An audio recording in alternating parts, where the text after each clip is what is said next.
তেওঁলোক হল এটা অভিজাত পৰিয়ালৰ ৰজাৰ ঘৰৰ মানুহ। মোক যে ইমান ডাঙৰ গুৰুত্ব দি মোৰ বিৰুদ্ধে যুঁজ হ'ব, মোৰ কাৰণে হ'ব, মই যে ইমান ডাঙৰ মানুহ হৈছো ভাবি মোৰে ভাল লাগি আছে যে মই আচলতে ইমান ডাঙৰ মানুহ হৈছো। আমিতো কেতিয়াও ভাবিব নোৱাৰো যে আমি ডাঙৰ হৈছো, এনেকেই আছিলো, এনেকেই আছো। কিন্তু তেওঁ দিনে ৰাতিয়ে মোৰ কথা ইমান কৈ থাকে, এটা মোৰ অহংকাৰ নহলে হ'ল মই বহুত ডাঙৰ মানুহ হৈছো বুলি। 17-18 জানুৱাৰীত আমি প্ৰধানমন্ত্ৰী ডাঙৰীয়াক নিমন্ত্ৰণ জনাইছো। 29 তাৰিখে আমি গৃহমন্ত্ৰী ডাঙৰীয়াক নিমন্ত্ৰণ জনাইছো অসমলৈ। গতিকে দুইগৰাকী নেতা জানুৱাৰী মাহত অহাৰ সম্ভাৱনা আছে, যদিও প্ৰগ্ৰেমখিনি এতিয়ালৈকে কনফাৰ্ম হোৱা নাই। কি আছে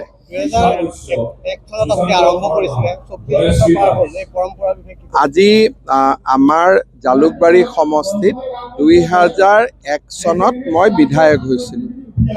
প্ৰথম বিধায়ক হোৱাৰ পিছত মেট্ৰিক আৰু হায়াৰ ছেকেণ্ডেৰী ৰিজাল্ট 2002 চনত দিছিলে। তেতিয়া আমি আমাৰ ল'ৰা ছোৱালীখিনিক সম্বৰ্ধনা জনোৱাৰ এটা পৰম্পৰা আমি আৰম্ভ কৰিছিলোঁ আৰু নিৰবিচ্ছিন্নভাৱে কৰোঁতে এইবাৰ 2025ত আমি 24 বছৰ অতিক্ৰম কৰিলোঁ। মই ভাবোঁ যে ইমান দীঘলীয়া দিনৰ পৰম্পৰা এটা সাধাৰণতে ৰাজনীতিক মঞ্চত এইটো সম্ভৱ নহয়, কিন্তু যোৱা 24টা বছৰত ৰাইজৰ আশীৰ্বাদত এনেকে আমি কৰি গৈ থাকিলোঁ। এতিয়াও মই বাহিৰত বহুত ল'ৰা ছোৱালী লগ পাওঁ, মোক কয় যে আপুনি মোক সম্বৰ্ধনা জনাইছিল 2003 চনত, 4 চনত, 5 চনত। সেই ল'ৰা ছোৱালীবোৰ এতিয়া ডাঙৰো হৈছে আৰু ক'ৰবাত নহয় ক'ৰবাত তেওঁলোকে আমাৰ এই অনুষ্ঠানটোৰ পৰা প্ৰেৰণাও লাভ কৰিছে। মই য'ত MLA থাকিম তাততো কৰিমেই, কিন্তু বেজাৰা আৰু শুৱালকুছি যিহেতু এতিয়া দুটা সমষ্টি হ'ব, তথাপিতো মই যিমান দিনলৈকে থাকোঁ আমি পুৰণা জালুকবাৰী বুলিয়ে অনুষ্ঠানটো কৰিম।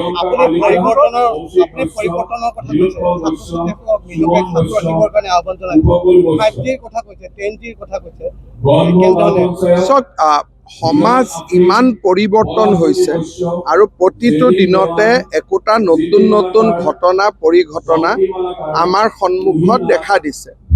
এসময়ত আমি তেলেদি গাড়ী চলাইছিলোঁ, এতিয়া পানীক অক্সিজেন আৰু হাইড্ৰজেন পৃথক কৰি অকল হাইড্ৰজেনেদি এতিয়া আমি গাড়ী চলাবৰ পৰা অৱস্থালৈকে আহিছোঁ।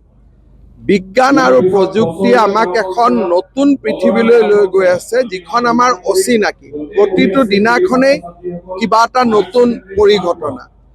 ষ্টুডেণ্টসকলে যদি এলাৰ্ট হৈ নাথাকে আৰু নিজকে সচেষ্ট কৰি নাৰাখে, তেতিয়াহ'লে প্ৰতিযোগিতাত আমি পিছ পৰি যাম।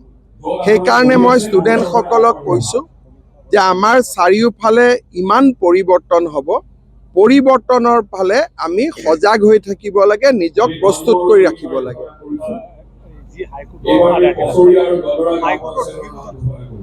11 তাৰিখে 11 জানুৱাৰীত হাইকোৰ্টৰ নতুন ভৱনৰ ভূমি পূজন হোৱাৰ সম্ভাৱনা আছে। ইতিমধ্যে আমি টেণ্ডাৰ কৰি কোনে কাম কৰিব, নিবিদাৰ প্ৰক্ৰিয়াও আমি সম্পূৰ্ণ কৰিছোঁ আৰু আমি 2 এদিনতে কনষ্ট্ৰাকশ্যনৰ কাম আৰম্ভ কৰিম।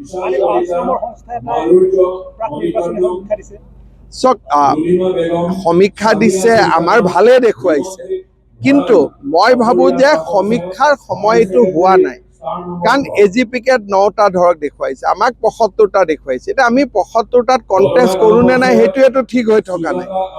সেইকাৰণে যদিও মানুহৰ ভাল কথা ক'লে মানুহে ভাল বুলিয়ে ক'ব লাগে, কিন্তু মোৰ ধাৰণা যে ফেব্ৰুৱাৰী মাহৰ আগলৈকে যেতিয়ালৈকে কংগ্ৰেছেও কাৰ লগত ইলেকশ্যন নেখেলিব আৰু আমিও কাৰ লগত ইলেকশ্যন নেখেলিম, কাৰ কেইটা চিট হ'ব নহ'ব, এই কথাবোৰ পৰিষ্কাৰ নোহোৱালৈকে আমি কিবা এটা সমীক্ষা চাই মনত ভাল পাই থাকিব নালাগে।